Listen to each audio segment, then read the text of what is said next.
Bismillahirrahmanirrahim. Oke lur, hari ini saya mau membahas materi yang sebetulnya bukan materi lur ya, mungkin lebih ke arah sharing aja lah ya.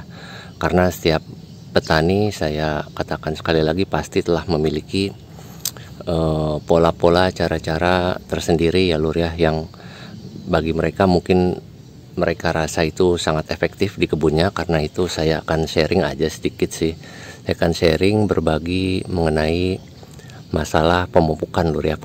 Pemupukan terutamanya mengenai bahan-bahannya sih sebetulnya sangat umum lur ya, yang memang sudah sangat kita ketahui, yang ya dirasa efektif lah ya untuk melakukan pemupukan lur ya. Di sini sekali lagi lur ya, saya cuma pingin sharing lur ya, jadi nggak ada rasa saya lebih tahu atau segala macam dan menggurui lur ya. Saya ingin sharing apa yang telah saya ketahui dan bagaimana apa yang saya telah ketahui itu, informasi itu saya terapkan untuk metode pemupukan yang saya lakukan. Nah, mungkin sebelum ke bahan-bahannya ada beberapa poin dulu yang ingin saya sampaikan sedikit nih, sekali lagi hanya sharing. Jadi memang dulunya itu ya mungkin umum lah ya, kalau saya itu melakukan pemupukan itu karena saya ingin menyuburkan tanamannya lur ya. Tapi ternyata semakin kesini saya rasa pola pikir tersebut itu salah, karena media tanam yang kita gunakan ya, media tanam yang saya gunakan itu memang tidak berupa soilless mixture. Jadi soilless mixture itu apa? Atau media tanam yang di dalamnya itu nggak ada tanah sama sekali, misalkan seperti hidroponik gitu ya, atau mungkin hanya menggunakan kokopit dan lain-lainnya gitu ya, tidak ada campuran tanah sama sekali. Nah, kalau saya sendiri walaupun di polybag seperti ini lur ya, ini mayoritas tanah lur ya, mungkin sekitar 60-70%-nya itu adalah tanah biasa, dimana di situ ada kayak tanah itu kan biasanya ada sedikit debu, ada sedikit yang liat-liat gitu lur ya, tanah liat lur ya. Nah, baru itu saya tambahkan media lainnya seperti misalkan arang sekam fermentasi gitu. Kurang lebih sih hanya bahan-bahan itu saja yang saya pergunakan lur. Nah, karena itu saya rasa pola pikir saya itu harus dirubah lur ya. Jadi saya itu tidak akan melakukan pemupukan untuk tanaman sebetulnya. Jadi yang saya lakukan itu adalah memberi makan tanahnya lur ya, memberi makan tanahnya. Karena itu bisa saya katakan juga sebetulnya ketika kita melakukan pemupukan itu kita hanya menambahkan bagi tanaman ya. Bagi tanaman itu kita hanya menambahkan unsur hara yang kurang di dalam tanah. Kita hanya menambahkan unsur hara yang kurang di dalam tanah. Karena menurut saya tanaman itu sebetulnya nggak butuh kita kasih makanan lur. Jadi yang ngasih makan tanaman itu ya si tanah, dan di atas itu semua, di atas segala-segala semua yang memberikan makanan, yang memberikan rizki itu kan bukan kita manusia lur ya, ada Allah Subhanahu wa Ta'ala yang memberikan kita semua rizki. Dan mungkin pada akhirnya sebetulnya sih akhirnya tanaman yang akan memberi kita makan lur ya. Jadi ketika kita sudah melakukan perawatan, kita ambil hasilnya, kita jual. Jadi jatuh-jatuhnya sepertinya tanaman yang malah memberi kita makan. Oke, lanjut ke poin kedua. Poin yang kedua yang saya ingin sharing itu bagaimana cara tanaman mendapatkan makanan lur ya. Nah, ini nanti akan sangat terkait dengan poin pertama tadi dan bahan-bahan yang akan kita gunakan. Memang kalau yang saya tahu, makanan itu bisa mendapatkan makanannya sebagian kecil itu melalui aplikasi foliar lur ya. Jadi aplikasi foliar itu mengapa disarankan tidak terlalu banyak-banyak, tidak terlalu padat komposisinya, karena memang makanan hanya akan mengambil sedikit saja di aplikasi foliar itu. Nah, utamanya memang tanaman itu akan mengambil makanan melalui bagian dari tanaman itu sendiri, yaitu akar lur ya. Nah, akar itu nanti sebetulnya bisa dikatakan akar itu buta. Jadi tanaman akan menumbuhkan akar itu nanti menuju segala arah. Jadi dia itu buta lur, pokoknya dia asal tumbuh aja, tumbuh. Nah, ini ada dua mekanisme lur ya untuk tanaman mendapatkan makanan itu. Jadi pertama dia akan menumbuhkan akarnya ke segala arah. Kemudian di satu lokasi di mana akar tersebut mengidentifikasi kalau di situ ada nutrisi, nanti di situ dia akan berpencar lur, akan mengeluarkan akar-akar halus ya, apa namanya ya, akar-akar halusnya itulah. Dan nanti akar-akar halusnya itulah yang akan mengambil nutrisi di lokasi tersebut lur. Nah, sembari dia terus menumbuhkan akarnya ke segala arah. Karena itu kegemburan kesehatan media tanam yang kita gunakan untuk menanam tanaman itu sangat penting lur ya. Kalau misalkan medianya itu terlalu padat, itu nanti akar akan kesulitan untuk menembusnya. Nah, kemudian mekanisme yang kedua, si akar itu nanti dapat mengeluarkan hormon-hormon, protein-protein, gula, karbohidrat, dan apalah segala macamnya. Itu untuk mengundang bakteri-bakteri tanah, bakteri-bakteri yang ada di dalam tanah, itu untuk mengambil makanan tersebut, Lur. Nah, akan mengambil makanan tersebut yang akar keluarkan ya. Nanti di situ akan terjadi simbiosis, Lur ya. Akan terjadi mungkin pertukaran lah ya, pertukaran. Jadi si bakterinya itu mengambil makanan, ngasih ke akar. Nah, si akarnya itu memberikan makanan ke bakteri. Nah, tapi masalahnya di situ, Lur. Bakteri yang terundang itu, jamur yang terundang itu bukan hanya bakteri dan jamur yang baik, Lur. Nah, bakteri dan jamur yang buruk pun akan ikut tertarik, Lur, dengan hormon-hormon, zat-zat yang dikeluarkan tanaman, yang mana zat-zat dan hormon-hormon tersebut dapat memberikan nutrisi ke jamur dan bakteri tersebut. Karena itu, kali lagi, kesehatan media tanah itu keseimbangan bakteri baiknya itu harus lebih banyak daripada bakteri buruknya, karena kita nggak bisa ngatur ya. Di situ kan nanti di tanah mungkin ada terjadi kompetisi ruang dan kompetisi pengambilan makanan dari unsur hara yang kita kasih, dari hormon yang dikeluarkan tanaman. Di situ nanti akan terjadi kompetisi. Nah, makanya di situ pentingnya kita selalu menambahkan unsur-unsur bakteri, jamur-jamur yang bakteri dan jamur yang baik itu ke dalam tanah, Lur ya. Oke, Lur ya, ini sekarang lanjut kita ke bahan-bahan yang biasa saya pergunakan untuk pemupukan tanah dan tanaman. Ingat, yang kita pupuk itu, yang kita kasih makan itu utamanya adalah harus tanah. Nah, tapi jangan salah paham dulu, Lur. Walaupun di sini saya ada menggunakan bahan-bahan kimia seperti ini ya, pupuk NPK 1616, terus ini juga saya ada NPK Magnum, Lur ya. Nah, itu jangan salah paham dulu, nanti kita akan coba saya sharing. Ini saya jelaskan dulu bahan-bahannya. Nah, bahan-bahan pemupukan ini yang selalu saya pergunakan untuk segala musim, Lur ya. Mau itu musim hujan, mau itu musim kemarau, dan cara yang saya selalu lakukan itu adalah secara kocor, Lur ya. Saya nggak pernah melakukan penugalan kalau memang nggak sangat terpaksa sekali. Nah, di sini saya menggunakan NPK 1616 yang biru seperti ini karena memang unsur haranya yang dikandung untuk makro dan mikronya itu saya rasa cukup komplit untuk melakukan pemupukan hanya dengan menggunakan pupuk ini saja. Di sini sudah ada magnesium, ada kalsium, CaO ya, sulfur, nitratnya ada 7%, Lur ya. Berarti kalau ditulis 16 itu mungkin sisanya 7%, berarti sisanya 9%-nya itu adalah amonium.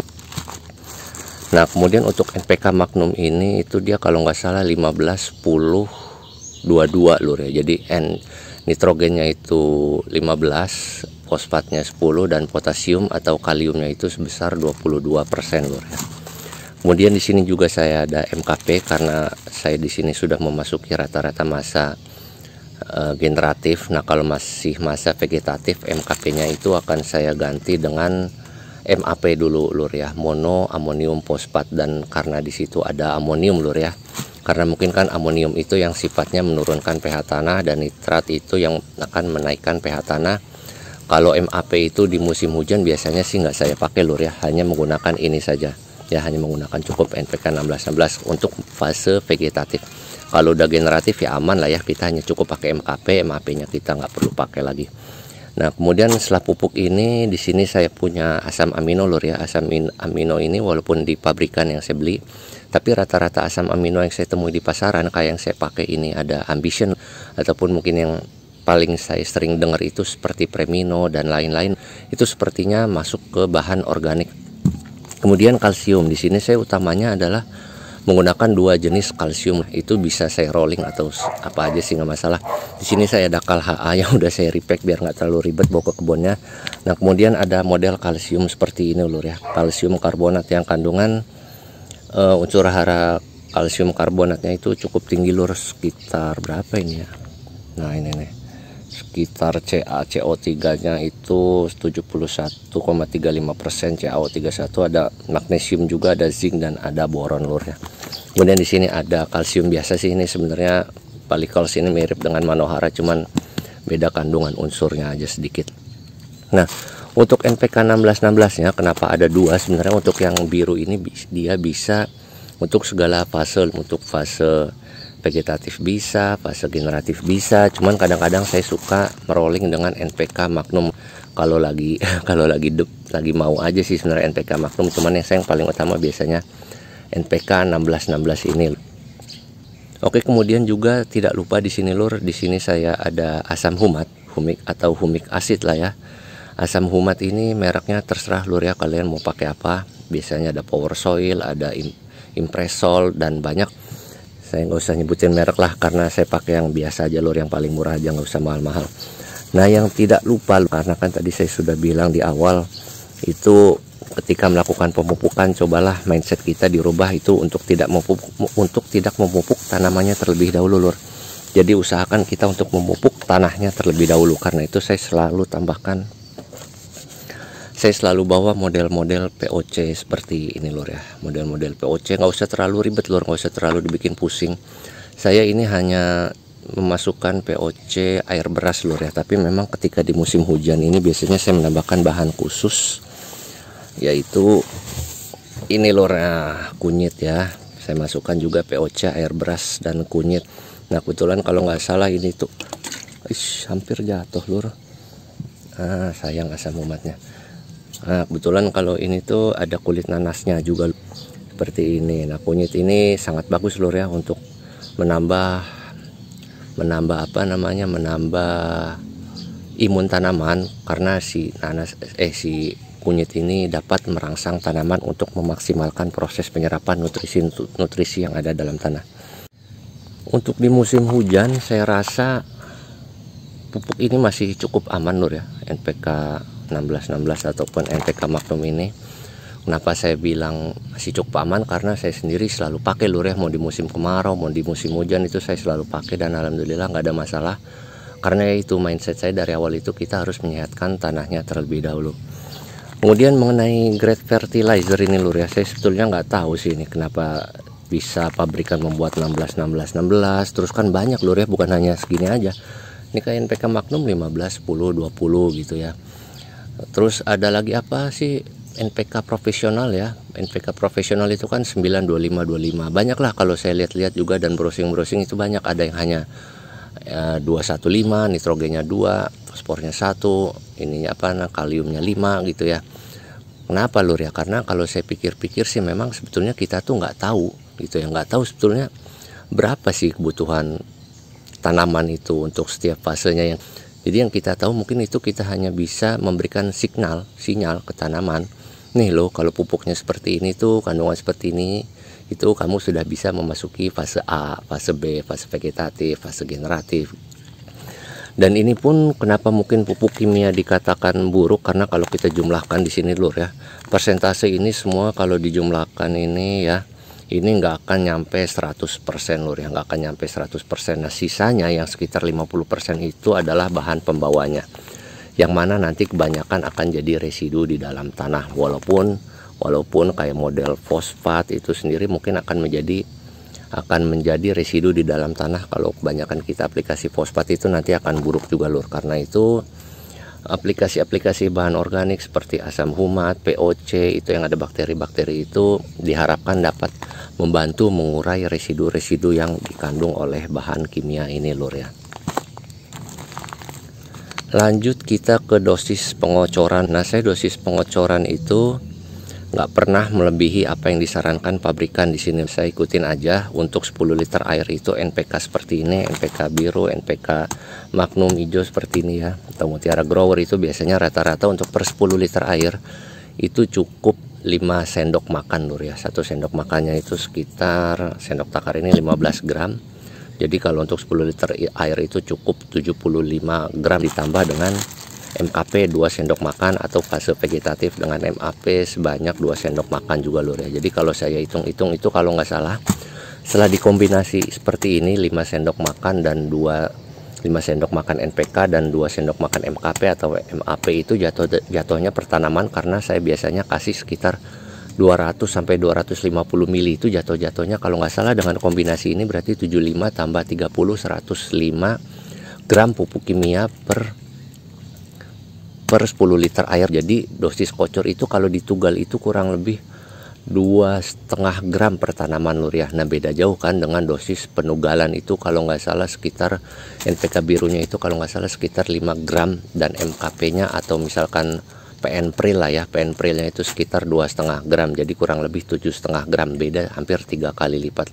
Karena itu saya selalu menggunakan pengocoran. Nah, untuk di musim hujan ini kenapa saya selalu melakukan pengocoran juga? Pertama, saya nggak terlalu takut dengan nitrogennya, karena insya Allah saya selalu melakukan pemupukan itu utamanya untuk tanahnya dulu. Dan yang kedua, karena kita tahu nitrat, NO3 ataupun NA4 di amonium itu kan yang menurunkan pH tanahnya itu di amoniumnya, dan kandungan amonium di NPK ini saya rasa cukup rendah 9%, dan karena di dalamnya saya selalu menambahkan POC juga, insya Allah bakteri-bakterinya di situ akan selalu mampu untuk merombak si amonium itu menjadi nitrat, dimana kalau nitrat itu kan kalau sudah kena air hujan, penguapan itu dia akan sangat cepat sekali menghilang di dalam tanah. Nah, kemudian untuk dosis kalsium kalau si Manohara ini disarankan untuk kocor memang 15 gram per liter air. Nah, untuk pengocoran dapat disertakan dengan pupuk tambahan ya. Di sini sudah jelas di Manoharanya dituliskan seperti itu. Jadi kalau ada yang bilang ini nggak cocok untuk pengocoran dicampur dengan pupuk NPK, dengan pupuk MKP, itu saya nggak tahu mereka berdasarkan apa. Cuman yang saya tarik sih, yang bisa saya tarik simpulkan kenapa mereka berkata ini nggak cocok digabungkan itu, karena memang si kalsium kalau kebanyakan itu nanti akan menekan fungsi kaliumnya lur ya. Makanya kadang-kadang suka terjadi kerontokan juga kan, walaupun kerontokan sih bisa juga bukan hanya karena kekurangan kalium, kekurangan kalsium. Nah, itu lur ya kenapa mungkin mereka bilang nggak cocok digabungkan. Tapi selama saya pakai, saya selalu menggunakan dosisnya itu untuk kalsium itu maksimal untuk di musim hujan, ini khusus di musim hujan ya, itu 10 gram itu udah bagus itu lur. 10 gram itu udah bagus untuk kalsium. Jadi saya nggak akan ngikutin dosis takaran dari yang disarankan oleh produsen, karena saya rasa sudah cukup. Nah, untuk di musim kemaraunya dosisnya antara 5 sampai 7,5 gram. Kita lihat pada kondisi tanamannya. Untuk asam amino ini takarannya untuk fase generatif. Ini juga saya aplikasikan kalau mau aja lur ya. Mungkin kadang-kadang sih saya nggak suka aplikasikan juga. Mungkin di fase generatif itu kadang-kadang hanya sebulan sekali aja saya aplikasikan. Dan kalau sudah masuk fase generatif itu dosisnya setengah dari dosis minimal lur. Nah, kalau Ambition ini kan di labelnya itu dosis minimalnya 2 mili per liter dan dosis maksimalnya 3 mili per liter kalau saya nggak salah ya. Nah, ketika sudah masuk fase generatif, saya hanya menggunakan 1 mili per liter air, baik untuk kocor ataupun spray, dosisnya sama aja. Untuk asam humat itu 2 gram per liter air, mau musim hujan mau musim kemarau sama aja. Nah, untuk POC-nya, untuk POC itu idealnya bagi saya itu memang 1 liter itu untuk per 10 liter air. Jadi pengencerannya 1:10 menurut saya yang ideal. Tapi nggak masalah hanya untuk 1 liter sampai 30 liter juga nggak masalah lur ya. Nah, ini di sini saya akan melakukan pengocoran hari ini. Untuk 35 liter air itu saya hanya akan menggunakan 2 liter POC, nggak masalah. Kenapa? Karena gini lur ya, kapasitas bakteri di satu media tanam itu anggaplah di satu planter bag yang saya punya itu, anggaplah karena misalkan saya asumsikan tanah saya baik, si tanah itu mampu menampung sebanyak 20.000 bakteri. Misalkan di planter bag saya yang kapasitas tanahnya, yang kualitas tanahnya kurang baik, anggaplah saya katakan itu hanya mampu menampung 5.000 bakteri. Jadi karena itu semakin baik kualitas tanah, semakin mampu untuk menampung jumlah bakteri yang banyak. Dan juga biasanya kan kalau kita sering dengar istilah kapasitas tukar kation juga di situ, tanah yang bagus itu rata-rata KTK-nya itu bagus lur ya. Karena itu, dan juga yang perlu kita ingat lur ya, dari 20.000 untuk di tanah baik, 20.000 kapasitas bakteri, 5.000 kapasitas bakteri yang di dalam tanah itu, ketika kita tambahkan POC itu nggak akan sama sekali sepertinya lur ya. Kalau nggak salah saya ingat di situ ada makalah, ada penelitian yang memang mengatakan seperti itu. Jadi misalkan memang kapasitas tanahnya hanya 5.000 bakteri, ketika kita aplikasikan POC seperti ini, itu nggak akan naik jadi 7.500 atau 10.000, itu nggak lur. Karena di situ pasti akan ada kompetisi ruang lur ya, ada kompetisi ruang dan kompetisi makan. Baik itu sesama bakteri baik, jamur baik, bakteri jahat, jamur jahat, itu pasti ada kompetisi. Yang pada akhirnya jatuh-jatuhnya ya nanti akan segitu-gitu aja jumlahnya. Untuk kapasitas tanah yang kurang baik mungkin 5.000, yang bagus itu mungkin 20.000. Ada kemungkinan untuk meningkat itu ketika kualitas tanahnya memang semakin baik gitu. Kalau memang kualitas tanahnya segitu-gitu aja, kapasitas bakterinya akan segitu-gitu aja. Cuman kenapa memang saya tambahkan POC di sini, yang saya incer itu sebetulnya bukan bakterinya lur. Karena di tanah ada bakterinya bagaimanapun di dalam tanah itu. Yang saya incer dari penggunaan POC itu adalah ampas-ampas lur ya, ampas-ampas organik seperti ini lur ya. Ampas-ampas organik seperti ini itu yang saya rasa cukup penting, di mana nanti ampas-ampas ini akan menjadi salah satu makanan si bakteri. Nah, tapi jangan salah juga, kita harus ingat kalau macam seperti ini, pupuk kimia ini pun bisa jadi makanan si bakteri. Makanya kalau ada orang yang bilang pupuk kimia itu akan mematikan bakteri tanah, itu unsur ion-ion seperti nitrogen, fosfat, kalium itu nggak akan membunuh lur ya. Yang mungkin akan menyakiti si bakteri tanah itu ya unsur pembawanya, yang biasanya mungkin banyak yang bilang itu garamnya nggak tahu karena garam apa yang digunakan untuk unsur. Selain jumlah ini kan nggak bakal nyampe 100% lur ya, katakanlah hanya 40%, 60% residunya itu mungkin yang akan menyakiti bakteri jamur tanah, dan itu pun saya katakan mungkin akan menyakiti, tapi kita nggak tahu sama sekali. Karena itu penambahan asam humat di sini juga dirasa sangat penting untuk membantu si bakteri tanah atau membantu mengurangi residu di dalam tanah. Kemudian alasan selanjutnya mungkin kenapa saya nggak pernah melakukan penugalan itu seperti ini misalnya lur ya. Misalkan saya melakukan proses kocor nih sekarang seperti hari ini ya, jam 9, jam setengah 10 pagi gitu ya. Kemudian akan hujan di sore hari, katakanlah jam 3 hujan gitu ya. Nah, proses dari jam 9 pagi ke jam 9 sore dari jam 9 pagi ke jam 3 sore itu kan ada memakan waktu 6 jam. Nah, di situ mungkin makanan selama 6 jam itu akan banyak melakukan penyerapan nutrisi lur ya. Perlu diingat satu lagi lur. Jadi tanaman itu akar itu yang akan diserap itu hanya dalam bentuk ion nitrogen, bentuk ion fosfat, kalium. Karena itu untuk POC seperti ini itu juga saya rasa cukup efektif, karena si bakterinya sudah merombak bahan-bahan organik yang saya tambahkan menjadi ion-ion yang juga siap saji untuk tanaman. Karena itu pupuk kimia bisa dibilang pupuk yang cukup siap saji dalam tanaman, karena ketika kita larutkan itu sudah dalam berbentuk ion. Berbeda dengan kompos, tapi jangan salah, kompos itu juga sangat baik untuk kesehatan tanah dibandingkan dengan pupuk kimia. Kalau untuk kesehatan tanah jelas kompos itu nomor 1.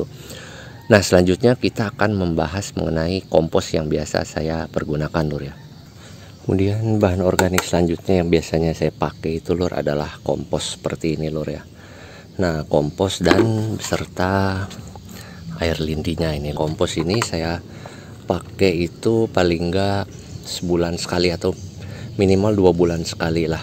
Tapi ini walaupun komposnya ini sebetulnya sudah jadi, tapi belum akan saya pergunakan lur. Kenapa? Karena prinsip saya dalam pemberian kompos itu prinsip dablek aja. Karena prinsip dablek itu saya harus memaksimalkan kompos yang saya gunain lur ya. Nah, ini kalau masih saya sebut ini kompos biasa, nanti akan saya ubah dulu menjadi kompos super lur ya. Nah, untuk kompos supernya sendiri sepertinya akan saya bahas di materi tersendiri, bagaimana dan bahan-bahan apa saja yang akan saya tambahkan lagi. Oke, seperti itu untuk kompos. Kemudian mungkin tadi saya belum jelaskan dosis pengkocorannya lur ya. Jadi dosis kocor itu pokoknya per tanaman sekitar 200 sampai 250 ml. Kemudian intervalnya itu seminggu sekali lur ya. Jadi sebulan 4 kali, tapi keseringan saya itu dalam sebulan itu 4 kali pengocoran itu saya selang-seling lur. Dalam artian 2 kali saya perlakukan semi organik dengan mencampur kimia ya, dengan mencampur kimia seperti NPK tadi ya. Kemudian dua kali lagi itu full organik, jadi 2 kali full pakai POC tadi dengan perbandingan pelarutan 1:10. Tapi 2 kali seperti itu nggak mesti juga lur ya. Saya lihat kondisi tanaman, kadang-kadang saya lebih banyak pengocoran organik, kadang-kadang saya juga lebih banyak pengocoran kimianya. Pokoknya kita sesuaikan juga dengan kondisi tanaman, tapi tetap ingat tanahnya jangan sampai kita lupakan lur.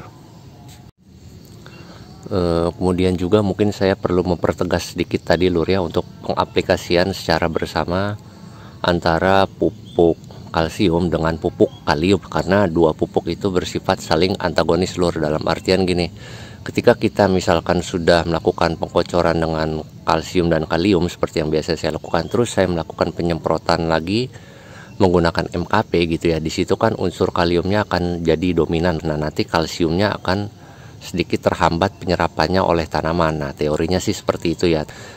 Tetapi kenyataan di lapangan kan kadang-kadang berbeda.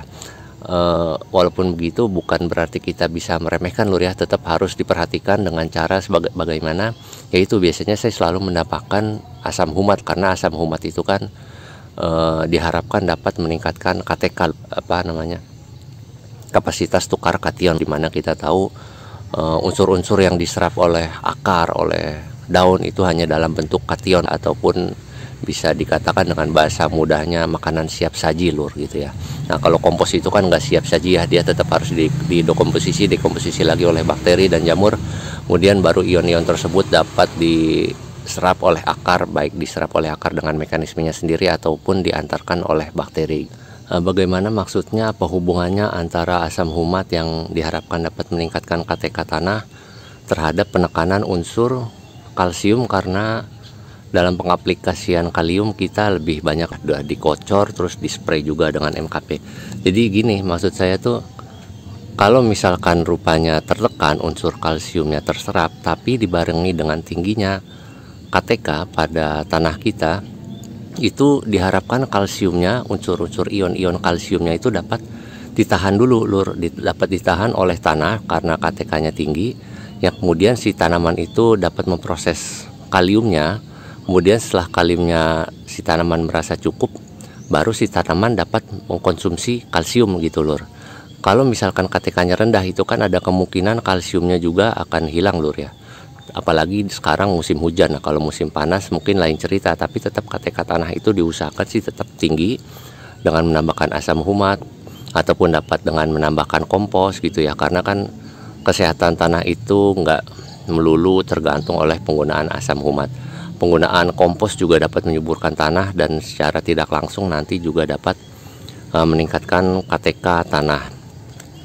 Nah, kemudian kita masuk ke poin selanjutnya, yaitu mengenai bagus mana gitu ya. Kalau ada yang nanya pupuk kompos, POC atau kimia. Kalau kita membahas untuk tanaman, kalau kita membahas untuk tanamannya saja itu sama aja bagusnya.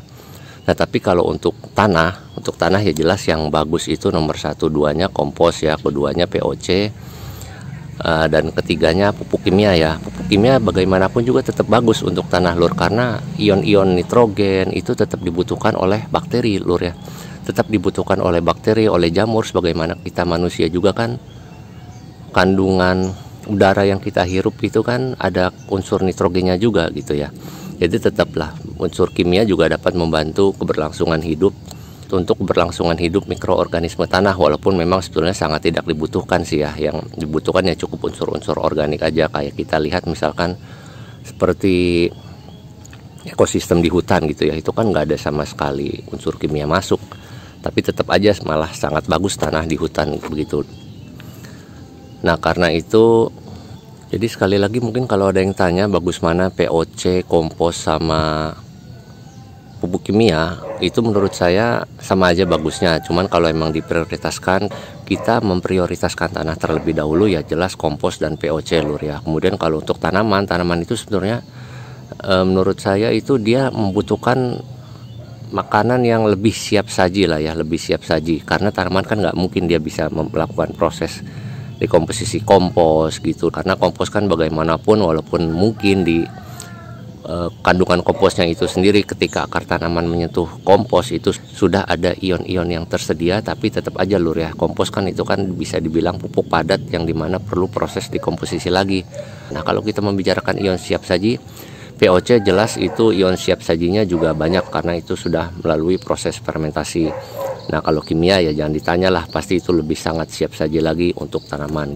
Kemudian yang perlu diperhatikan selanjutnya sebetulnya kalau menurut saya itu media tanam yang kita pergunakan lur, antara polybag yang seperti saya pakai ini, ataupun mungkin dengan kita yang menanam di tanah lapang langsung dengan membuat bedengan, raised bed dan macamnya seperti itu ya, ataupun mungkin langsung no-till garden gitu kan, langsung tanam di situ, langsung tumpuk dengan kompos gitu ya. Nah, kalau di planter bag ini saya rasa penambahan kompos itu bagi saya itu hukumnya wajib lur, karena sangat terbatas tempat pergerakan akar, tempat pergerakan bakteri, udara itu sangat terbatas ya. Kalau saya nggak menambahkan unsur-unsur organik seperti POC ataupun kompos gitu, nanti tanahnya akan cepat sekali rusak gitu lur, dibandingkan dengan aplikasi langsung seperti di tanah, karena pergerakan bakteri bisa bebas ya, dia bisa masuk sampai ke bawah tanah yang dalam pun bisa untuk mengambil unsur organik, kemudian nanti bisa diantarkan ke akar tanaman seperti itu lur. Kemudian mungkin poin terakhir ini lur, sebetulnya mungkin nanti banyak yang penasaran ya, atau mungkin banyak yang nyinyir, kok udah dikasih mikroba, dikasih kimia, mati nggak itu ntar mikrobanya, bakteri jamur di tanah? Enggak lur, saya yakin enggak, karena sudah ada penelitiannya juga, dan enggak akan terlalu pengaruh selama memang kita bisa memberikan bakterinya itu berimbang dengan pupuk kimia lur ya. Kalaupun enggak berimbang, lebih banyak kimia, selama misalkan tanah kita masih sehat ya, selama tanah kita masih sehat, itu insya Allah bakterinya enggak akan mati lur. Enggak akan mati, karena kenapa? Karena bahan kimia pun bisa diolah oleh bakteri gitu ya. Tapi ya tetap aja kalau nggak pernah sama sekali masuk pupuk kandang, pupuk kompos, pupuk kandang itu ya. Pupuk kandang kan juga bisa dibilang sebagai pupuk kompos lur ya, ataupun POC ataupun bahan-bahan organik. Semisal kayak daun-daun mati gini aja, kalau kita beresin habis dari tanah itu, nanti bakterinya lama-lama kehabisan makanan juga lur. Kenapa? Karena ya namanya bakteri itu kan makanan aslinya ya unsur-unsur mati seperti ini lur ya, dibandingkan dengan pupuk-pupuk kimia. Itu bakteri sebetulnya lebih menyukai bahan-bahan organik seperti ini lur. Karena itu penggunaan pupuk kimia itu nggak akan serta-merta langsung membunuh bakteri yang ada di tanah. Itu mungkin anggapan yang salah gitu lur, jadi tetap aman ya insya Allah. Oke, mungkin segitu aja untuk materi pemupukan ya. Mungkin masih banyak sekali kurang dan salahnya lur ya apa yang saya sampaikan tadi. Karena itu silakan teman-teman sharing di kolom komentar bagaimana yang baiknya menurut teman-teman, agar dapat membantu juga kawan-kawan petani kita yang lain dalam melakukan proses pemupukan untuk tanaman yang sedang mereka budidayakan seperti itu. Oke, sekian, terima kasih.